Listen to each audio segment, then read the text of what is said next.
Remember when Dark Helmet combed the desert and Yogurt hawked Spaceballs the flamethrower? Behind the Schwartz and the flying Winnebago lay studio fights, a gold paint allergy, and one feverish improvised classic. Today we're counting down 15 weird facts you never knew about Spaceballs. Number 15. Yogurt's tour through the Spaceballs gift shop is one of the film's most beloved sequences. Lunchboxes, cereal, dolls, the toilet paper, and of course, Spaceballs, the flamethrower. The kids love this one. It is satire at its sharpest. It is also a joke that came directly from a restriction imposed on Mel Brooks by George Lucas himself. Brooks sent the finished script to Lucas for approval. The same respectful approach he had used when courting Alfred Hitchcock before making High Anxiety. Lucas was already a fan of Blazing Saddles and Young Frankenstein and gave his blessing with a single condition. As Brooks recounts in his memoir All About Me, Lucas's only requirement was no action figures. Because Spaceballs toys would look far too similar to Star Wars merchandise and create problems for his lawyers and his studio's business affairs department. Rather than resent the restriction, Brooks turned it into comedy. The entire Yogurt merchandising sequence is a direct satirical shot at the very limitation Lucas had placed on him. And here is the kicker. To this day, no mass-produced Spaceballs toys were ever officially sold. Every product Yogurt holds up is a real-world inside joke about a promise Brooks personally made to Lucas over the phone. And some of those props were hiding an even better secret just beneath the surface. Number 14. Look closely at those shelves of Spaceballs swag in Yogurt's gift shop, and you will notice something that makes the whole joke even funnier. Because no genuine Spaceballs toys could legally exist, the prop department simply rebranded merchandise from another franchise entirely. Spaceballs, the coloring book, prominently displays Optimus Prime on the cover. Spaceballs the Lunchbox is a repurposed Transformers, the movie lunchbox, pulled straight from the 1986 Transformers product line with new labels stuck on top. The prop team's workaround became a double joke, mocking merchandise culture by literally reusing another franchise's merchandise. There is also a subtle visual payoff hiding in plain sight. The film's finale involves Spaceball 1 transforming into the giant Mega-Maid robot, which echoes the transforming mechanics of the very toy brand those props quietly borrowed from. It was probably not intentional, but it lines up beautifully. Think about that for a moment. The props used to mock Star Wars merchandising were actually bootleg Transformers merchandise, rebranded and placed on a shelf that was itself a joke about rebranding. A budget and legal workaround quietly became one of the film's funniest hidden layers, and most audiences have been laughing at it without knowing the full story. And the man standing next to all that fake merchandise nearly poisoned himself just to play the character. That story is coming up next. Number 13. The wise, gold-skinned, diminutive Yogurt is one of Mel Brooks's most charming on-screen creations, dispensing Schwartz wisdom with an almost mystical authority. Playing that character was, behind the scenes, a genuinely painful ordeal. Brooks chose to play dual roles in the film, handling both President Scroob and Yogurt. And he went with gold skin instead of Yoda's green for his otherworldly sage. The body paint, which had been promised to be non-toxic, triggered a severe allergic reaction that required constant Benadryl treatment throughout filming.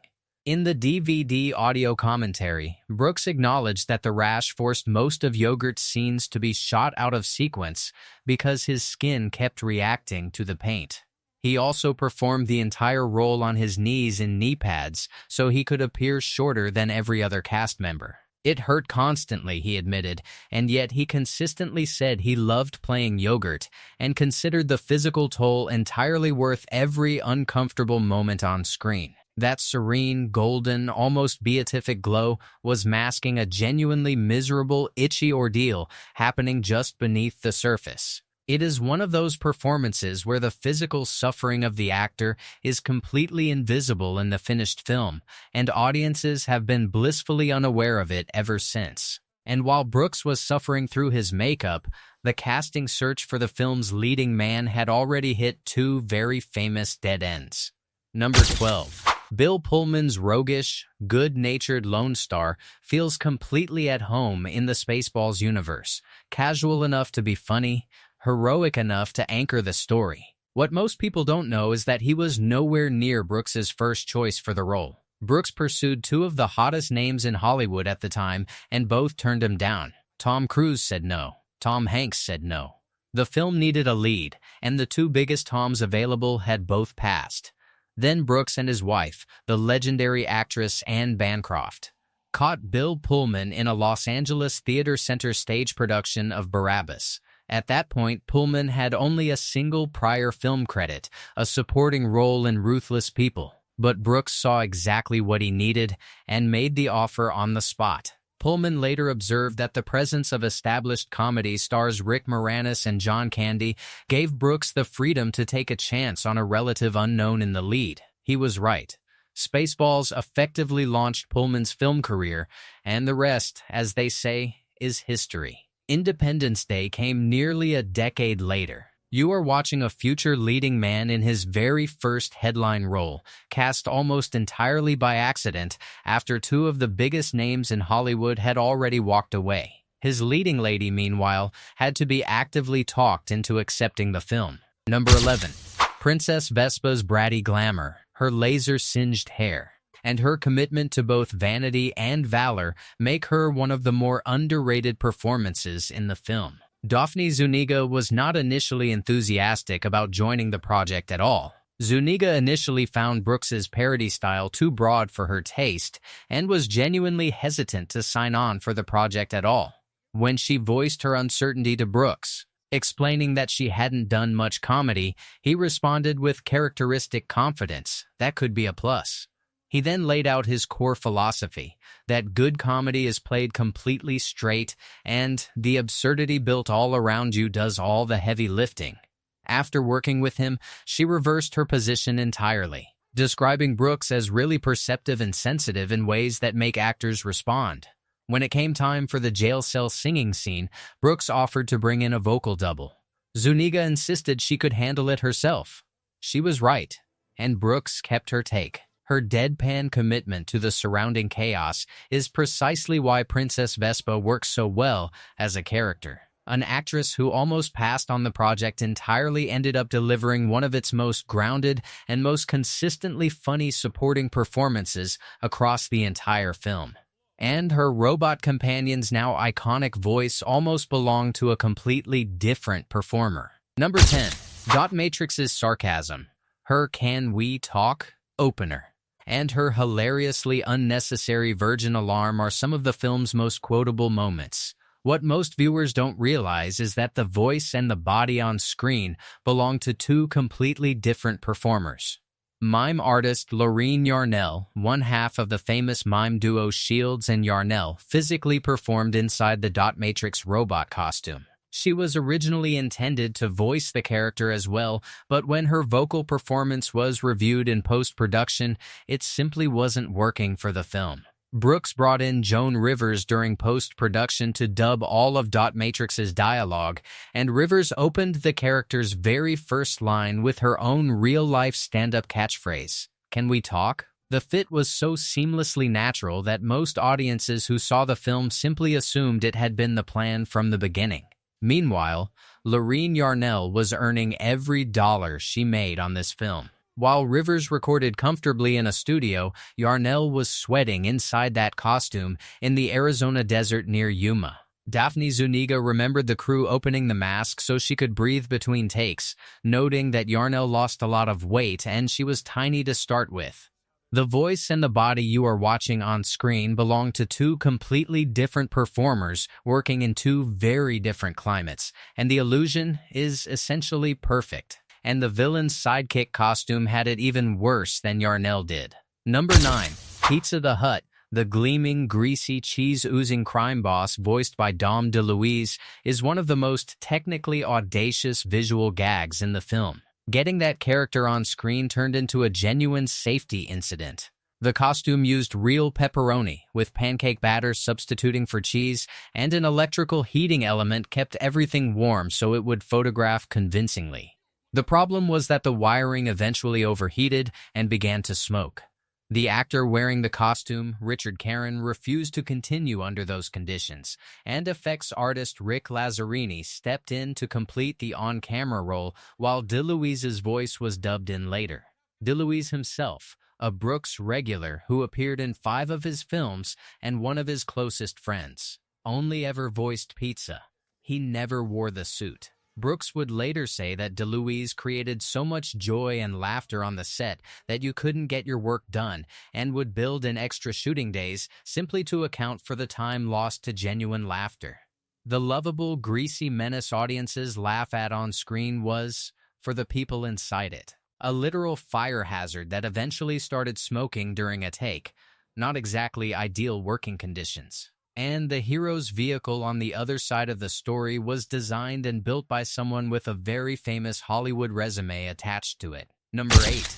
Lone Star and Barf's Flying Winnebago, Eagle 5, is one of cinema's great visual gags. The full-size scenes used an actual Winnebago Chieftain 33RU, the largest model the company produced in the mid-1980s. Every space sequence, however, required a different approach entirely. For those shots, a precisely detailed 1/12th scale miniature was built by Grant McCune, a model maker veteran of both Star Wars and Star Trek who worked through Apogee Inc. According to Heritage Auctions documentation of the original prop, the miniature measured 35 inches long, roughly 10 inches tall, and 37 inches wide, built from custom resin, vacuum-formed plastic panels, metal, and wood. The craftsman added tiny rear-view mirrors, a working truck horn detail on the roof, door handles, fuel ports, a minuscule windshield wiper, and accurate striping and badging, all with tiny Lone Star and Barf figures visible inside the cockpit. Effects supervisor Peter Donen selected McCune nearly a year before the film's release and began effects photography roughly a month before principal photography even started. Brooks wanted his parodies' visual effects to genuinely rival the films he was satirizing, so he hired the same caliber of artists responsible for making them. The Ship You're Watching is a lovingly obsessive recreation of a motorhome played completely straight, and the reason the whole film sounds authentic has everything to do with a deal Brooks made with Lucas. Alright, we're at the halfway mark, and things are about to get even wilder. Before we hit the top 7, I want to hear from you. What's your favorite Spaceballs moment? Drop it in the comments. And if you're enjoying this, smash that like button and subscribe. It really does help the channel grow. Number 7. The Schwartz duel sounds remarkably close to a lightsaber fight. The ships, the atmosphere, the whole sonic world of Spaceballs carries an authentic Star Wars texture. That is not a coincidence, and it is not an accident. To keep Lucasfilm cooperative throughout production, Brooks arranged for Lucas's post-production house, then called Sprocket Systems and later renamed Skywalker Sound, to handle the film's complete audio work. The credited sound designers were Randy Tom and Gary Rydstrom, both future multiple Oscar winners at what became Skywalker Sound. Rydstrom has since joked that working on Spaceballs kind of counts as Star Wars experience. Brooks was direct about the strategy. He told Lucas he wanted you guys up in San Francisco to do all the post-production, reportedly representing a deal worth close to $5 million in work for Lucas's company. It was a shrewd diplomatic move. As Brooks put it, he was playing ball with the people who could have said no. Whether the specific Star Wars sound effects were reused or freshly recreated is not fully documented in reliable sources. But the same Lucasfilm artists who built that iconic sonic universe handled Spaceballs. That is why it sounds the way it sounds. One of the film's funniest scenes, meanwhile, was not in the script at all, and its star was running a fever when he invented it. Number 6. Dark Helmet caught playing with his Spaceballs action figures, staging little battles and speaking in character voices for each tiny plastic warrior is one of the most beloved scenes in the entire film. It was not in the screenplay. Not a word of it. Brooks came up with the idea on set one morning and handed the scene to Rick Moranis on the spot, with no written dialogue and no real preparation time. Moranis recalled the experience in a Hollywood Reporter interview in 2015. What I remember is not feeling that well that day. I think I had a fever. I wasn't at the top of my game, but somehow was able to come up with that. He also credited George Weiner, who played Colonel Sanders, for making the scene work. Weiner's straight-faced reaction to every insane thing Dark Helmet was doing gave Moranis the room to be as broad as he needed to be. Weiner, for his part, remembered Moranis secretly lowering his visor mid-take to hide his own laughter, entire takes ruined by nothing more visible than little knees shaking. One of the film's most celebrated and endlessly rewatched bits was pure sick-day invention by its star, improvised from nothing on a morning when he felt genuinely terrible. Even the man inside the helmet had made his own creative call about the voice. Number 5. Dark Helmet has one voice when the visor is down, deep and commanding, and a completely different voice when the visor goes up, smaller and almost plaintive. That shift is one of the character's defining comic rhythms. It was never a script direction. It was entirely Rick Moranis' own decision. Moranis lowered his voice when the mask closed and spoke in his normal register when it opened, creating the contrast himself. The physical helmet was its own engineering project. The original script description of Dark Helmet called for an enormous, all-encompassing costume, something like a single giant helmet covering the whole body. That concept was scaled back to an exaggerated Darth Vader design, with the practical prop housing a construction helmet inside, a screw-hinged visor that could flip open, breathing vents, a mouthpiece made from a shower drain, and tinted transparent lenses so Moranis could actually see where he was going. Bill Pullman observed in a Hollywood Reporter interview that Moranis tended to push creatively further than Brooks preferred, riffing conceptually while Brooks focused on refining the line. That creative tension was sometimes tense, Pullman noted, but the results clearly speak for themselves. The character's entire comedy lives in the contrast between the imposing helmet and the small, very human man inside it. His half-dog co-star, meanwhile, had to physically fight his own costume to deliver even a single quiet joke. Number 4. Barf, the lovable Mog who is half man, half dog, and all heart, is one of John Candy's warmest performances. Getting that performance on screen required the entire production to engineer around a costume that was actively working against its actor. An early full bulldog mask was tested and rejected. Brooks reportedly quipped that if they were going to hide Candy behind a complete mask, he might as well hire someone else for half the price. The solution was a more practical blend: animatronic ears, a small nose appliance, a motorized wagging tail, and an eye patch styled after Petey from the Our Gang shorts. Candy operated the tail with a button hidden in his paw, while puppeteer Rick Lazzarini controlled the ears remotely. According to Bill Pullman in the Hollywood Reporter's anniversary coverage, Candy struggled in the early days of shooting. He wanted to play it a certain way, Mel wanted it a different way, Pullman recalled, combined with the ongoing mechanical challenges. But Candy never raised his voice, never got angry, simply took breaks and returned with a quiet "okay, let's try it again." Candy was brought into the production at the suggestion of Rick Moranis. Marking their 4th project together, though oddly, the two actors share absolutely no scenes in the finished film. Every ear twitch you enjoy was a separate remote-controlled operation happening just off-frame, and Candy also tossed off one improvised line that comedy would never stop borrowing. Number 3. After Eagle 5 crashes in the desert and Barf slowly, painfully undoes his seatbelt with a wince, he delivers one of the film's most durable throwaway lines. Brooks confirmed in his memoir All About Me and in later interviews that John Candy ad-libbed it live in the moment, completely unscripted. Brooks called it so unexpected and better than anything we had written for that moment, and said the day he heard Candy deliver that line was the day he truly realized how lucky I was to have John Candy in the cast. That is high praise from a filmmaker who had been making ensemble comedies for 2 decades. The phrase went on to become something of a pop culture shorthand. Its later association with Chris Farley and Tommy Boy from 1996 is genuinely complicated. Farley reportedly told his director he had borrowed the phrase from Candy in Planes, Trains, and Automobiles, while other researchers note the expression predates both films considerably. Rather than a clean origin story, the phrase has a genuinely contested lineage. What is not contested is that Candy invented his version of it on the spot, in character, and Brooks left it in without hesitation. One throwaway moment from a live improvisation became one of the film's most repeated lines, and the most famous single gag in the whole movie almost didn't survive the editing room. Number 2. Spaceball troopers literally combing the desert with giant combs and afro picks is one of cinema's great visual puns.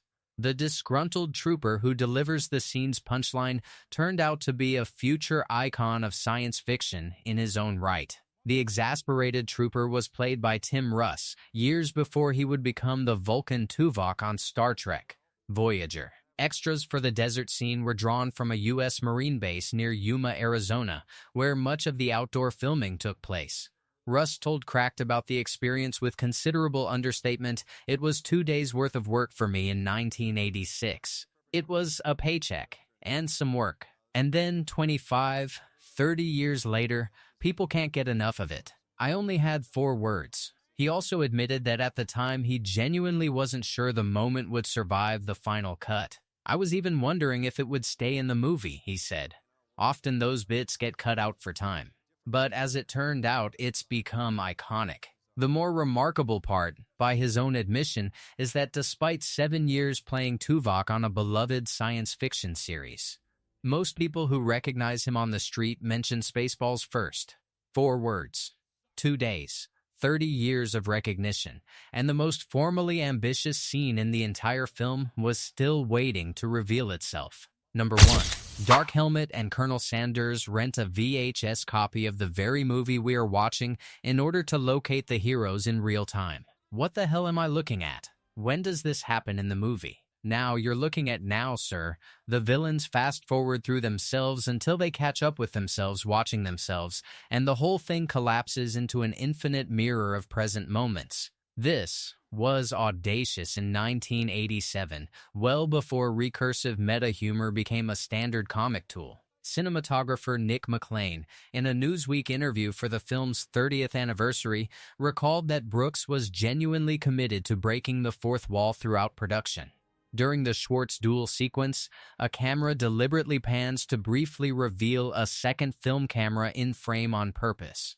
"He was really open to doing almost anything," McLean said. The VHS shelves surrounding the scene are stocked entirely with Brooks's own films: The Producers, The 12 Chairs, Blazing Saddles, Young Frankenstein, Silent Movie, High Anxiety, History of the World Part 1, and To Be or Not to Be. Assistant director Mitchell Bach cameos as the crew member operating the VCR. Pause on that rental shelf and you are staring at Mel Brooks's entire filmography, hidden inside his own joke about watching yourself in a movie.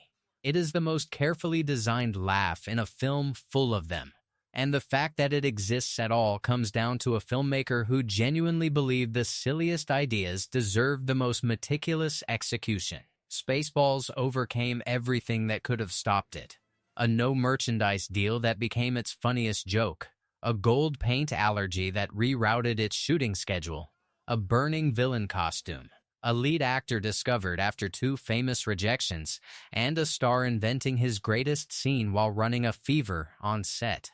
Almost every moment that audiences now quote and rewatch came from a decision nobody planned in advance, a compromise that accidentally worked, or an improvisation nobody expected to keep.